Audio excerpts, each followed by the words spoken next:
Hello, my name is Willie White, and I am recording again reaction to the Orange Couch series that involved Miss Aviwe. Um, and I guess the title or the subtopic of the episode was rejection.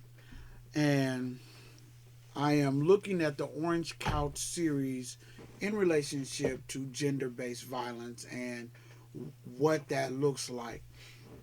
One of, I guess, the theme or my so far my view and my belief that one of the biggest causes or one of the biggest culprits of gender-based violence is systemic abuse. And so not to take away from the realities of domestic violence in any shape, form, or fashion, but when we're thinking about getting to a solution and out of the problem, these violent perpetrators of abuse are also culturated in the same systems that these victims are acculturated to be able to say that it's okay.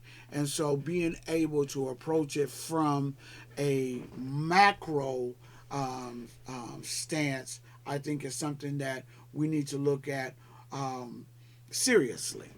Just like with Miss Aviwe, her mother, who is suspected in this situation to be a victim of abuse, attempted to get her girl child out of the system or out of the way and sent her off to an aunt's house and kept the boy children in the house.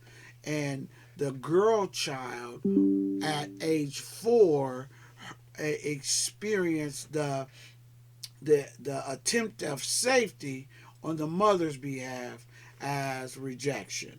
And so, even though the intentions of the mother were positive, the reaction or the reality of the outcome in the life of the child became negative.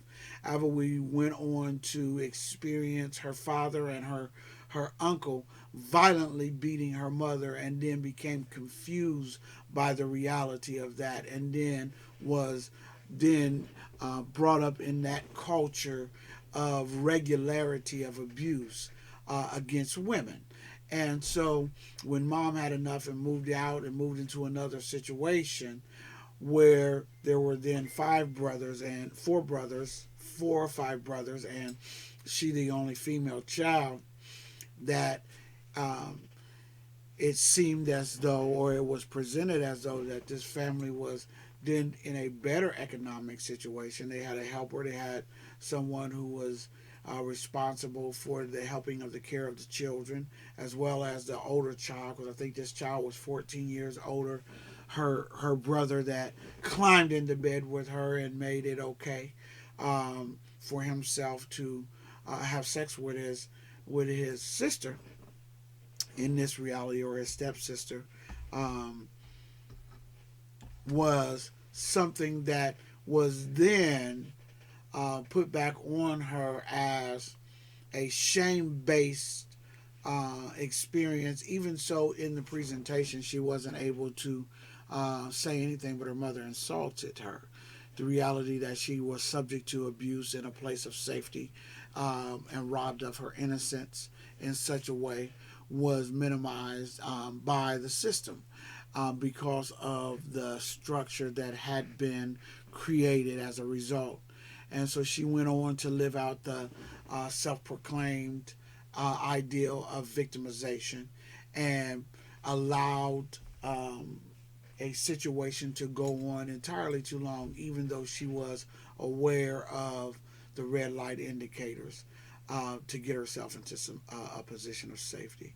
And this is exactly the kind of example that I am saying that has to be approached from the whole level, because these victims of abuse are acculturated in the same environment as these perpetrators of abuse.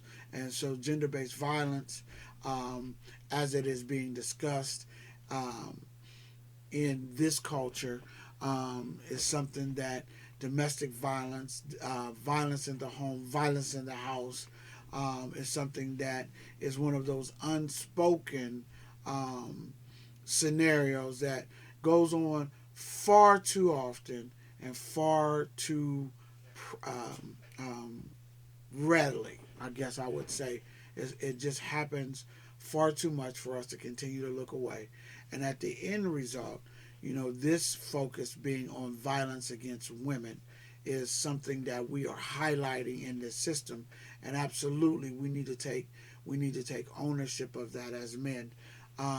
We also need to take ownership of that as fathers to our sons and mothers to our daughters, to not continue to repeat the cycle and to make the cycle okay. I think there are many places in the life experience of someone where these messages can be rewritten.